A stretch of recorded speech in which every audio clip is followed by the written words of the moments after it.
Welcome to Free Speech Unmuted. I'm Jane Bambauer, Brechner Eminent Scholar and Professor of Law at the University of Florida. And I'm Eugene Volokh. I'm finishing up as a law professor at UCLA Law School after 30 years and moving to the Hoover Institution as senior fellow starting May 11th. Very soon. Very soon. It's a change, but I'm looking forward to it. Well, one way in which there's a change is that you're moving from a public university to a private one. That might wind up being relevant to the conversation we're going to have today, because we're going to tackle campus free speech issues. As everyone knows probably at this point, there are lots of student protests happening across the country at both private and public universities. And the Columbia University might be the epicenter at the moment, thanks to a recent congressional hearing, another congressional hearing with a university president. This time, Columbia's president was in the hot seat. And also, in the last month or so, there was an incident at University of Berkeley involving the law school dean, Erwin Chemerinsky. So I thought maybe, Eugene, how about if we describe what happened to Dean Chemerinsky, and then maybe you can lay out how student speech rules work. Sure. So Dean Chemerinsky is the dean at a public university law school. He was having a dinner at his house for students, graduating students at the law school. And some students showed up and took out a microphone and started orating about, in his backyard, about their position on the Palestinian conflict. Please leave. If you don't want to be here, leave my house. And he and his wife, who's also a professor at Berkeley, told them to stop, and they wouldn't. And then the wife tried to take away the microphone, and eventually the students left. And you hear some people talking about this as a question of, well, was this really a fully private home because it was owned by the dean and his wife, or was it kind of partly public because the dinner was funded by the law school? I think that's actually the wrong framing. And let me briefly explain the background, and then I think we can see why. So here's the background legal principle for public universities. We're going to get shortly to private universities, which are different but similar. So at a public university, because the First Amendment applies to public universities, students generally can't be disciplined for the content or the viewpoint of their speech. So if somebody, for example, hands out allegedly anti-Semitic leaflets or racist leaflets or anti-government leaflets, they can't be punished for what they are saying, generally speaking. There are some exceptions, just like there are outside the university for things like true threats of illegal conduct. But by and large, at least outside the classroom and classroom assignments, a separate matter, generally speaking, the content and the viewpoint of student speech cannot be restricted any more than it can be out on the street. And actually, maybe, before we get to the actual dinner party, before the dinner party, some of the students who wound up demonstrating at Dean Chemerinsky's house had already put up some flyers around the building. And maybe this is a good illustration of exactly the point you're just making, Eugene, because the flyers had a sort of comic version illustration of Dean Chemerinsky, but it looked like he looked like he had a bloody fork and knife and blood around his mouth. And it it said, Zionist Chem while Gaza starves. So suggesting that people should boycott that people should pressure the university into doing something, defunding or de-investing from Israel and et cetera. And so these flyers were probably quite repulsive, to the dean himself and many other students. But those flyers got left up, right? Right, because they are protected by the First Amendment, at least with regard to their content. Now, of course, if they were posted in building walls that were not open to flyers, then they could be taken down because you can't post things in that part of the wall. But if they were posted on, say, some student organization's bulletin board with that organization's permission, that would be protected speech, generally speaking. A second point is that students do have the right at public universities also to leaflet, talk to people, even hold demonstrations in public spaces, not inside the building, not in the lobby of the law school, let's say, but in public spaces. Most universities have these kinds of quads where that kind of speech is protected. So even content-neutral restrictions, like no leafleting, is a totally neutral restriction, but that would be a First Amendment violation, generally speaking. But speech is subject to content-neutral time, place, and manner restrictions, especially as to large or loud demonstrations. So no, people don't have a right to take out bullhorns in the quad where other people might be studying or taking exams or whatever else nearby, when there's a content-neutral rule that says no sound amplification. I mean, no sound amplification except during lunchtime and with a permit or some such. Likewise, if you're going to have a large demonstration, there may, in fact, be content-neutral permit requirements that you have to get a permit before that. And there could be rules like you can't sleep there. You can't put up tents there overnight because it's a multi-purpose space. It's a shared space. You can't just sort of take it for your own exclusive purposes for weeks on end. Indeed, even in public parks, which are long recognized as traditional public forums, the Supreme Court has said you could have a restriction, content-neutral restriction on camping in public parks and sleeping overnight in public parks. So that's the general framework that applies to at least these outdoor spaces.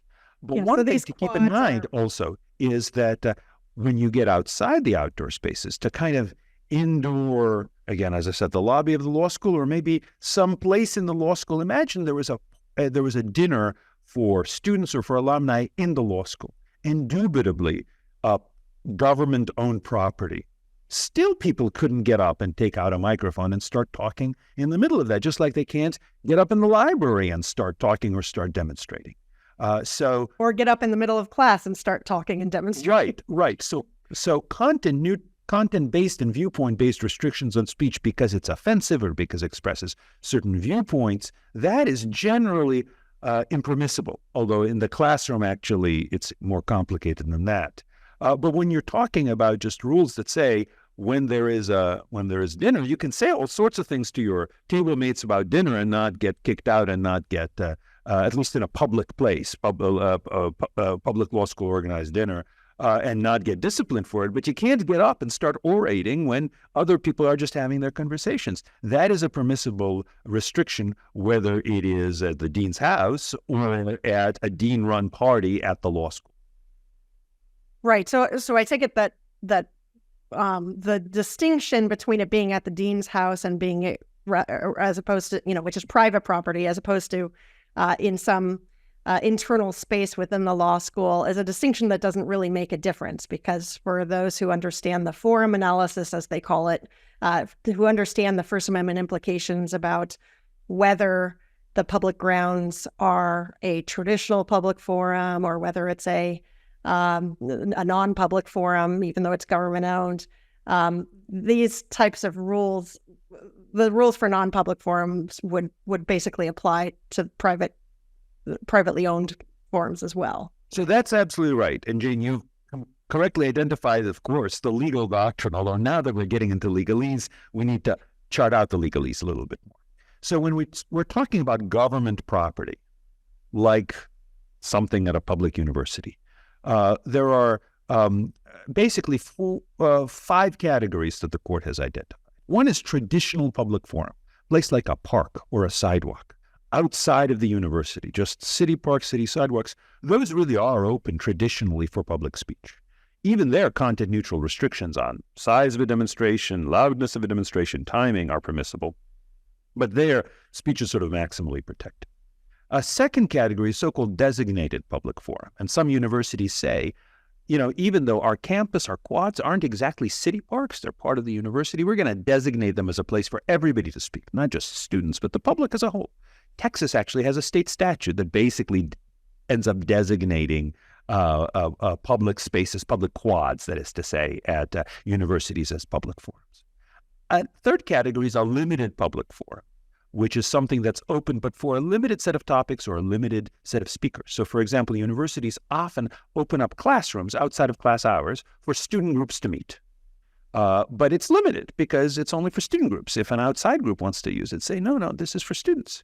And likewise, you can imagine content-based but viewpoint-neutral restrictions that might be permissible. So, for example, law school could open things up for student groups, but only for law-related events, let's say. The fourth category is so-called non-public forum. That is government property where people are allowed to come, but not for purposes of speaking.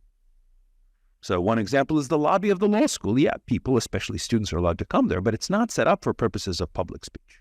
Likewise, if you've got a dinner on university property in some dining hall or some such, people are allowed to go there to dine. And yes, incidentally, they are actually going to speak to friends because that's one over dinner, because that's what one does. But that doesn't mean that it's open for demonstrations or anything like that. And then the last category is sometimes called not a forum at all. Those are places that the government uses to speak. And there, the government has very broad authority. So generally speaking, in the non-public forum and in the limited public forum, the government can impose considerable restrictions on speech so long as they're reasonable and viewpoint neutral. And a rule that says, look, you can't, again, get up and start orating to people who are sitting around having dinner, regardless of what your topic is, pro-Israel, anti-Israel, unrelated to Israel, that is a reasonable viewpoint neutral rule. It would be permissible even on government property and certainly on private property, even if there's a law school function happening there.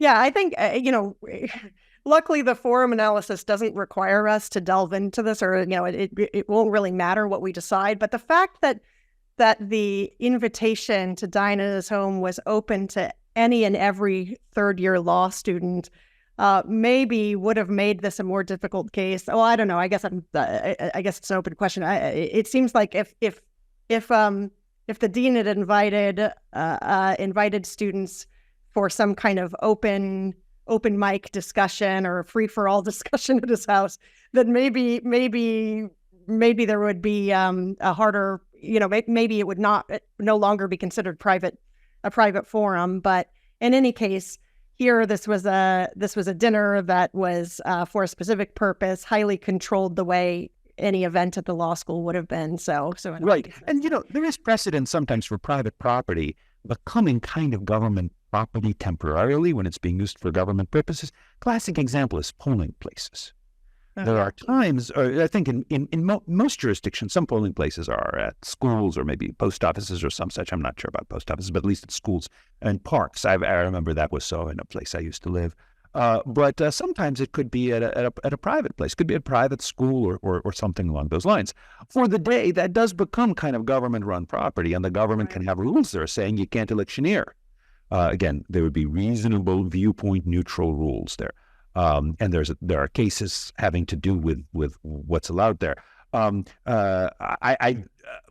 in any case, the important point is that whether you treat the dean's house as temporarily kind of used for a public function, or even if you do treat it that way, the bottom line is at these kinds of public functions, dinners for law students, those are not places for orations. They're not places for people to take out a microphone. Okay, so before I let us leave the quad or the public spaces and ask you about other things that have come up, I'm wondering. Okay, so the basic rule is in a traditional public forum or a designated public forum, the quad on the university, there cannot be speech restrictions outside of. The speech restriction. Basically, what you would be able to do on a public street is what you would be able to do on the campus. And so the university can have conduct restrictions. They can have time, place, and manner restrictions of the sort that they can do in a public park or on a public street. What is there any problem with if a university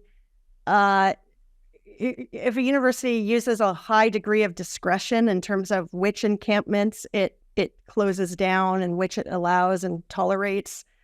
Would that? Yes. Okay. As a matter of fact, there is. Thank you for that leading question, Jane. So it's a huge potential problem because the court has long recognized that when viewpoint discrimination or sometimes even content discrimination is forbidden, there are two ways it could happen.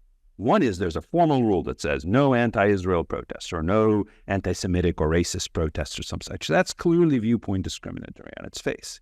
But another might be there's a facially neutral rule, but it's implemented in a discriminatory way. And that court recognizes that would be unconstitutional because of how it's implemented. And then, relatedly, there's a situation where there's a neutral rule, but it leaves so much discretion that it's just very likely it's going to be implemented in a viewpoint-based way, or sometimes even just a content-based way that might also be impermissible. So, for example, if a university were to say, if you want to have a demonstration, you need a permit, and then we'll just decide whether we think that we should give you a permit. That would be impermissible discretion, certainly in a traditional public forum, public park. But if a university does, by rule, open things up, open up the quads for a vast range of speakers, either all students or all visitors generally, it can still implement content-neutral time, place, and manner restrictions, but they have to be clear and precise enough so they don't have this risk of discrimination that is inevitable when you've got a great deal of discretion in the government decision-makers' part. Yeah, okay. So let's go ahead and discuss then how the rules may apply differently at a private university. Right. So the first word of the First Amendment is Congress, right? So that applies. That applies to the federal government. Originally, the Bill of Rights only applied to the federal government, but then 14th Amendment, enacted after the Civil War, starts with a "no state shall," and then goes on to say basically violates certain rights that people have, and that applies. The First Amendment has been read as applying the First Amendment to state governments, and that includes local governments and other state entities such as public universities. Now, so private universities are not governed by the First Amendment as such. Now, sometimes people say, well, don't private universities get a lot of federal funds? Yes, absolutely they do. But that is not the test for whether the First Amendment applies. And we know that because there's a case, very important but little known case, called Rendell-Baker versus Cohn from 1982. And there the court said the Bill of Rights, First Amendment, Due Process Clause, does not apply to entities just because they get government funds. The question is whether the restrictions are being imposed at the behest of the government, are being imposed by the government. So if the government were to tell to private universities, oh, you need to restrict speech, then that would be state action subject to the First Amendment. But if the government just leaves private universities alone, gives them lots of money, but leaves them to decide which restrictions to impose, that doesn't violate the First Amendment. But the First Amendment is not the only game in town. So most commonly, many private universities provide in their student handbooks, well, we're going to protect your free speech rights. And they do that for a variety of reasons. Some of it may be sort of a sense of academic ethics, that that's what universities ought to do. Sometimes it might be a matter of public pressure, that they don't want to look like they're more censorious than the public university, maybe their competitor university down the road. So if the university does say that in its rules, then presumably it needs to comply with that. At least it needs to comply with that as a matter of just kind of honest administration. But in fact, that statement might very well be seen as a binding contract. So many private universities have voluntarily decided to follow the First Amendment rules as applied to their students on their property. Now, they may have a somewhat different approach. So, for example, they may say, well, that's for our students. Outsiders, well, we're just not going to allow them at all. And they're free to do that. And even the claim that a student might be able to bring, I guess, would be contractual rather than... Right. It may be a contract claim rather than a First Amendment claim, but it may still be a claim. And again, even setting aside whether they can sue, presumably universities should model honest behavior students. They shouldn't say, oh, here are the rules, and then, and you trusted us, but now we're telling you we're not going to follow. Fair enough. Right? So also, in my own state of California, and this applies to Stanford University, where Hoover Institution is located, there's a state statute, that applies basically First Amendment rules to student discipline for most private universities. There's an exception for certain religious universities. So Stanford can't impose campus speech codes based on content or viewpoint any more than Cal can impose them. California is the only state with this particular statute, but it's there, and it's pretty important for it. Stanford, USC, various other institutions. New Jersey and Pennsylvania, there the state high courts have concluded that public spaces, these open quads at public universities, need to be opened up as essentially the equivalent of a traditional public forum, more or less. Again, that's a matter of state law. And states could impose, essentially states there are providing greater speech protections than the First Amendment provides. So one thing to keep in mind, we talk a lot about the First Amendment as shorthand for free speech, but free speech is protected by a lot more than just the First Amendment. It's also protected by state and sometimes federal laws, and it's often protected by contract. Okay, so whether it's a private or a public university, one thing that the current situation makes me feel just sort of queasy about is, well, I guess it's two things. On one hand, it seems to me, I went to college long ago. I remember sort of encampments and student protests of smaller scale, I'd say, less maybe certainly less newsworthy, but still I remember protesters camping out in the Yale Quad, and basically it was tolerated for long stretches of time. Sometimes they would even go into the buildings, and that was tolerated to some degree too. And so on one hand, I see that the universities have sort of put themselves into a pickle because now if they start actually calling in the police and enforcing trespass rules and enforcing no camping rules, and it looks like the content of the protest has determined the outcome. On the other hand, if there were a protest that were this large in size and that was the same scale of hostility, but the hostility was directed at racial minority groups or like the transgender community or something like that, I could not imagine any university not taking action. And so I guess I'm wondering, going back for a second to the question, oops, the cat has entered the scene. Always good to have a cat in the video. The internet is all about cats, right? It is, yes. We're just visitors here. It's the cat's world. Anyway, so going back for a minute to the question of uneven enforcement or viewpoint-based discrimination. Do you think universities that decided, let's take a public university, do you think that when the University of Texas, for example, clears encampments, that there's any risk of First Amendment liability? And then maybe conversely, I'll also ask you, if they don't clear the encampments, is there any risk that the university is falling short of anti-discrimination law or permitting harassment for students who are on campus, Jewish students who feel rightly or wrongly that these messages are directed at them? Sure. So those are tremendously important points and often very difficult, especially when you try to figure out how they apply to particular facts. Let me try to tease them apart a little bit. So first, if a university is going to clear a demonstration, it's got to have the goods on the demonstration actually violating the rules. I don't know enough of the facts about the Texas situation. I tried to get at them. I tried to figure out what was going on there exactly. Hard for me to know, I think, in part because it's still just a few days ago. But at least many people say that it's not clear that these students were violating any really genuinely neutral rules. They were told that they had to leave and they violated the order, but was there a basis for the order? I don't know. But at the very least, it would have to be that.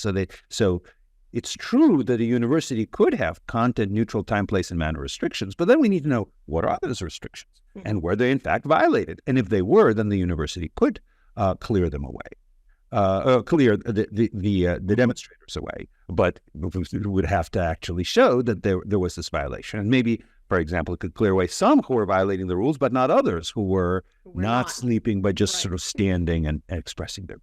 So a lot depends on the particular details, just like with any law, right? Should we have laws against against murder? Well, yes, absolutely. Should this person go to jail, go to prison for murder? Well, did he murder someone? So we need to know the facts. The second question is, how do you try to make sure that these rules are enforced even-handedly? And there is always the danger, because there's always some degree of enforcement discretion, that, yeah, for this protest, they even, as you point out, sometimes they clearly violated the rules by occupying some government buildings. That's not legal. It is just not legal. It's a crime, generally speaking. It is a violation of the rules, but sometimes universities have cut groups some slack. And I think one reason why universities should enforce these rules rather than cut slack is because once you set the precedent of, well, this group was allowed to do this, then other groups will say later, well, we want to do the same, and now you're kicking us out. Why? How are we different from Right. Yeah. So that's why I think, actually, once you have the rules, you ought to enforce them. That's why I actually think it's quite right for universities to eject student demonstrators and non-student demonstrators who are actually violating the rules. Certainly if they're acting violently, but even if they're just trespassing or making loud noises, let's say using sound amplification and such in violation of the rules. Among other things, what if next time it's going to be some white supremacist protest? Or to take an example of a group that I don't agree with, but I think have a legitimate viewpoint, but one that many people don't like. What about anti-abortion protesters?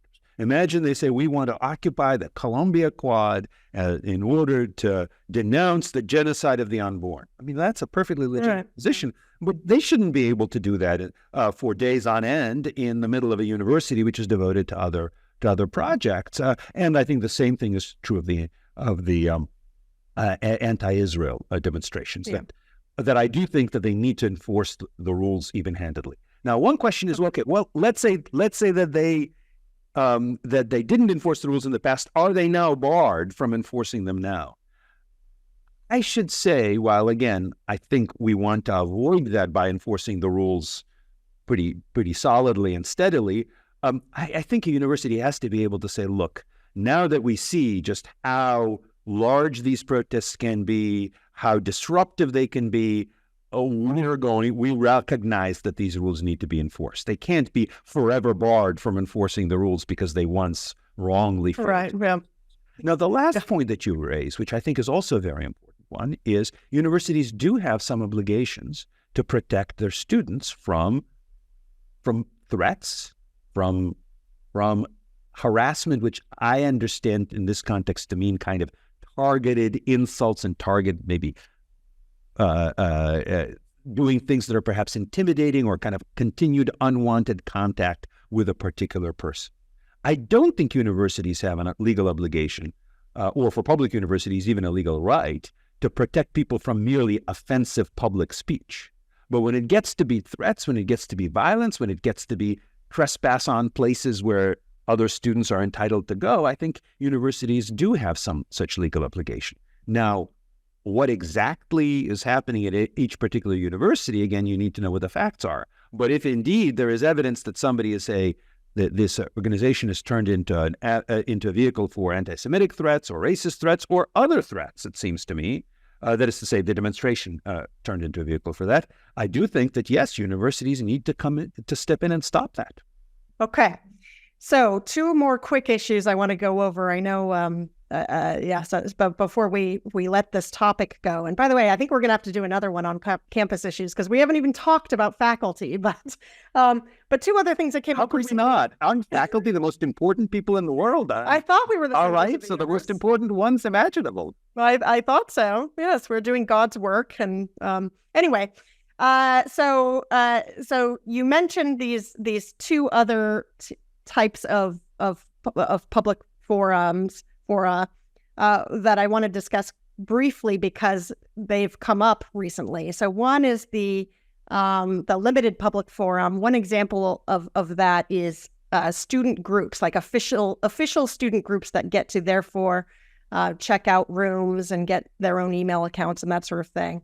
So here at the University of Florida, we were affected by an attempt by Governor DeSantis and the Board of regents or of the university system here to delist the Students for Justice in Palestine shortly after October 7th.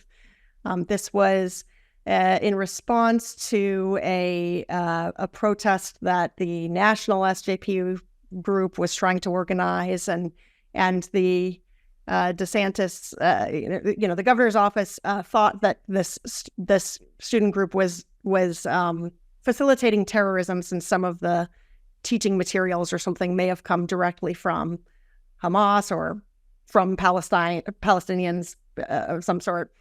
It's interesting. So what happened there was no public university in the state actually did what they were told to do. So none of the groups were actually delisted. I think that's right. Because I don't buy the support for terrorism statutory interpretation that the governor's office was making. I think it was absolutely right to keep the group intact and to leave their rights intact as well. It seems like you agree. Yeah, so I think you're absolutely right. And you're also right to point out this is a limited public forum situation. The category of various kinds of public forum emerged as to physical spaces. Like the forum refers to the forum back in ancient Rome, like an open square that people could gather in. So it was likewise applied to physical spaces like quads at universities or classrooms in universities. That was a classic example of a limited public forum. But the court has since, I think quite correctly, applied it to other programs which are basically open to a wide range of applicants on a relatively non-selective basis. That includes funding, like, any student group will get $500 a semester, or some amount of money per student, or they'll get a bulletin board, or they'll get their an email account. Or back when it was hard to set up your own web page, we would give them a web page. So that cannot be allocated on a viewpoint-based basis, because restrictions in limited public fora have to be reasonable and viewpoint neutral. So to the extent that a student group is being rejected because it's pro-Palestinian or pro-terrorist or pro-murder or anti-Semitic, that is an impermissible viewpoint discrimination. If indeed the rule is, well, we're not rejecting them because of what they say, we're rejecting them if they're basically conspiring with a designated foreign terrorist organization, that's a viewpoint neutral rule. In fact, it may be legally obligated. The university may be legally obligated not to assist essentially an entity that's basically violating the law that way. But there didn't seem to be enough evidence that that is what the local chapters in Florida universities were actually doing. And in fact, the University of Florida, at the very least, expressly rejected the call to de-recognize the Students for Justice Palestine. And in fact, that's why the students lost. They sued the University of Florida seeking an injunction, and the court said, wait a minute, the university already said it wasn't going to do anything to you. Yeah. Okay, good. So then finally, at USC, one of the selected student speakers was disinvited from speaking at their graduation ceremony. And so this also caught some national news. How would you analyze that situation? Yeah, so remember there was this category I mentioned of not a forum at all, often ignored in these kinds of discussions, but tremendously important, and indubitably it exists, which is to say there are certain things that are basically the university speaking itself, sometimes through people. Any entity has to speak through people. So USC, of course, is a private university. And by the way, that private law, that's California law that applies to private universities. It doesn't say private universities are entirely bound by the First Amendment. It just says no, students can be disciplined for their speech. It doesn't say that they have to be given an opportunity to speak at graduation.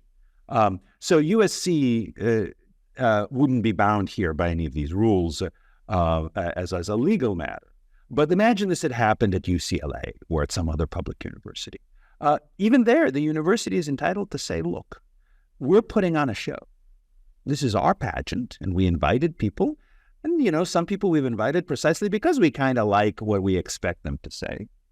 The valedictorian, historically, I think, at least we sometimes think of it as this is the student with the highest grade. But no, it's actually a student chosen from a lot of applicants who meet a very high grade threshold, but there are lots of people who do. And it's chosen in part based on a discretionary process. They may say, we want to choose someone whose expected views we like, or just whose persona we think will enhance the event rather than diminish the event. So I think in that respect, I think even a public university, this wouldn't violate the First Amendment. So I agree with that. Exactly. I was just going to say, it's very poor form, though. It is, and it's so for a couple of reasons. One is that the student had indeed expressed some statements that as I understand it from the reports, were very, very anti-Israel. But, lots of students have these views, and probably lots of students have anti-Palestinian, that is to say, anti-Hamas and anti-Palestinian government perspectives. And I just don't think we want to be in a situation where people are visibly, publicly removed from these honors because they express these views, not even in their speech. There was no indication she was going to express sharply anti-Israel views in her speech, but just in their public social media comments. The other thing that was bad, I think, about it is the university didn't say, oh, we just think she's too controversial and we would like a speaker who is less divisive, less alienating. They said, we're afraid. There's been some indication, we've been warned that there might be some danger of some people who dislike her enough that they might cause trouble, maybe attack the graduation. So that's why we're going to cancel this. If that's all it takes to cancel a speaker, the message is loud and clear to anybody who really doesn't like a speaker. All I need to do is send enough emails through, one person maybe, just send a bunch of emails through anonymous accounts, pretty safe for me, and they're going to say, ooh, there might be something happening, so we're going to cancel the speaker. Behavior that is rewarded is repeated. I don't know how many people actually, if anybody actually sent any outright threats. I think the university didn't point to any specific threats or suggest that maybe there was some really kind of hostile, nasty remarks, but those people wanted her speech canceled. So the result is that anybody else who wants someone's speech canceled say, ooh, well, they worked for them, let me try it too. Mm-hmm. So the consequence will be a further example of threats or near threats, and the result is this classic example of the heckler's veto, where people who are essentially expressly or implicitly threatening some misconduct basically get their way. I don't like that. I don't think universities should contribute to that. I think it's important to keep graduation safe, but I think we can't maintain our freedom, and not just legal freedom, but a culture of freedom of speech, if universities just give in at the slightest hint of some possible disruption of right. So I was very disappointed, and not just because it's USC and I'm UCLA. I swear. I do believe you have a principled reason for any university. I believe that. It actually kind of reminds me of our very first topic, the book bans, and let me explain why. I think one thing that went wrong here was that the administrative committee selecting the speaker, the reporting is a little bit vague on this, but it's possible that they selected her in part because of her background and her political views. Maybe not, but if it seems that the flaw, if the university wanted to avoid a controversial speaker and there was reason to think that she would bring politics and especially a political statement about the war in Gaza into the speech, the proper time to make a wiser selection was before they announced the valedictorian honor, right? That's right. By the way, just to specifically, concretely illuminate your point about why they chose her, we don't know for sure what criteria actually made a difference there. But one of the criteria formally listed on the USC valedictorian eligibility site is contribution to university and community life.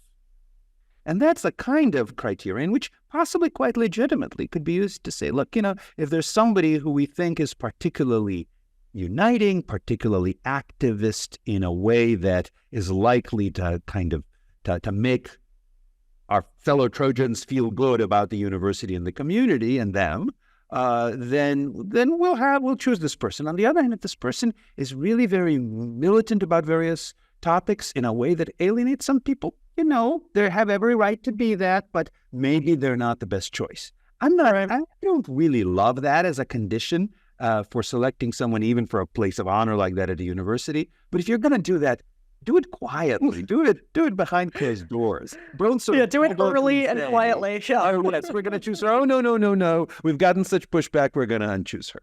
Yeah. So it does remind me of removing the book after it has already been purchased. But right. Well, okay. So I think we better wrap it up.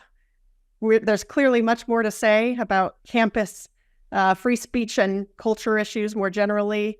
So I'm sure we'll revisit this. Absolutely. I'm much looking forward to it. Always a great topic to discuss, and always a great pleasure to discuss any topic with you, Jay. Looking forward to next time. See you next time, everyone.